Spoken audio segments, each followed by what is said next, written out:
கனிகளை எடுத்து பார்த்தோம்னா பெரும்பாலான கனி ரகங்கள் நல்லா பழுத்து பழமாக ஆனதுக்கப்புறம் அந்த கனியில் வந்து நிறைய கார்போஹைட்ரேட் இருக்கும். இந்த ரெடி டு ஈட் எனர்ஜி அது வந்து நம்ம சாப்பிட்ட உடனே அந்த கார்போஹைட்ரேட்டில் இருக்கக்கூடிய கூட்டு சர்க்கரை.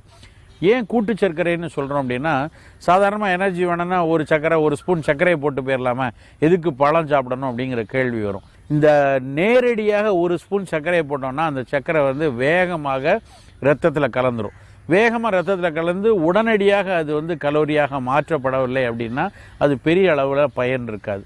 ஆனால் இந்த கனி ரகங்களில் இந்த பழங்களில் இருக்கக்கூடிய சர்க்கரை வந்து கூட்டு சர்க்கரை அப்படிம்பாங்க. அந்த கூட்டு சர்க்கரை முதல்ல குளுக்கோஸ் மாலிகுலாக உடையணும், அதுக்கே கொஞ்சம் நேரம் எடுக்கும்.